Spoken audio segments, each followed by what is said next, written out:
HOA said my dog shed wasn't legal, so I turned it into a rental and tripled my income. The sun hung low over Maplewood Lane, casting golden streaks across my backyard where Rusty, my golden retriever, used to nap in his shed. That shed, a simple wooden box I'd built with my own hands, was more than a doghouse site, was a sanctuary. Rusty was gone now, taken by cancer last spring, and the shed stood as a quiet memorial. But to Karen, the HOA president with a clipboard glued to her hand, it was an eyesore. "It's not legal," she'd snapped that morning, her voice sharp as a razor. "Unapproved structures violate Regulation 7B. Tear it down, or you're fined $500 a week." Her smug grin burned into me as she marched off, her heels clicking like a metronome of doom. I wasn't just angry, I was livid. That shed was all I had left of Rusty, and Karen's petty power trip felt like a personal attack.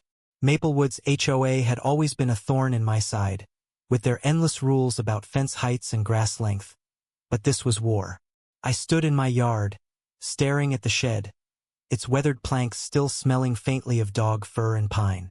Then, an idea sparked, reckless and bold. If Karen wanted to play dirty, I'd play smarter. I wouldn't just keep the shed, I'd make it untouchable. Over the next week, I poured every spare hour into transforming that 10 by 10 box. I added insulation, a small window, a mini porch with flower boxes. I wired it for electricity, painted it a soft sage green, and furnished it with a fold-out bed and a tiny table. By the end, it wasn't a dog shed, Anna Marie, it was a rental unit, a cozy Airbnb gem. I listed it online, and within days, bookings flooded in. Travelers loved the quirky charm, and at $100 a night, I was tripling my income. Karen's rulebook couldn't touch me now. The city zoned my property for accessory dwelling units, and I'd filed every permit to the letter. But Karen wasn't done. She showed up at my doorstep, her face redder than the azaleas she'd once fined me for planting too close to the sidewalk. "This is a mockery," she shouted, waving her clipboard like a battle flag. "You're turning our neighborhood into a slum." I stood my ground, arms crossed, the shed glowing in the afternoon light behind me. "It's legal, Karen. Check the city code." Her eyes narrowed, and I saw something dangerous flicker in them, a promise of retaliation. The next morning, I found a notice taped to my mailbox. A new HOA rule, rushed through overnight, banning short-term rentals. My stomach dropped.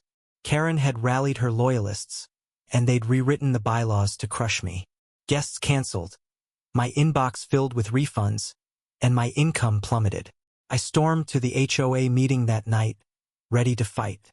The room buzzed with tension, neighbors whispering, Karen smirking from the head table. I laid out my case. The shed was my property, my right, my livelihood. But the vote was 8-2 against me. I was out of moves, or so I thought. Then came the twist. Old Mr. Jenkins, the quiet widower next door who never spoke at meetings, stood up. His hands trembled, but his voice was steel. "Karen's been skimming HOA funds," he said, holding up a stack of bank statements. "I've been auditing her books. She's been patting her own pockets while pointing fingers." The room erupted. Neighbors gasped. Karen stammered, her clipboard clattering to the floor. Jenkins had been watching her for months, collecting evidence, waiting for the right moment. He'd lived here longer than anyone, and his word carried weight. By the end of the night, Karen was ousted, the rental ban overturned, and my shed was back in business. But victory tasted bitter. Karen moved away, disgraced, and I heard she'd lost her job. My bookings soared, but every time I saw the shed, I thought of Rusty and now Karen's downfall. I'd won, but at what cost? Her kids, who used to wave at me, now avoided my gaze. The neighborhood felt fractured, mistrust lingering like a fog. I'd turned a doghouse into a triumph, but the fight had torn open wounds I hadn't anticipated. In the end, I kept the shed, kept the income, kept Rusty's memory alive. But I couldn't shake the ache of a community divided, of a woman broken by her own hubris. I'd fought for what was mine, but the scars of that battle ran deeper than I'd expected. What do you think, was my rebellion worth the cost? Or did I fuel a fire that burned too many bridges?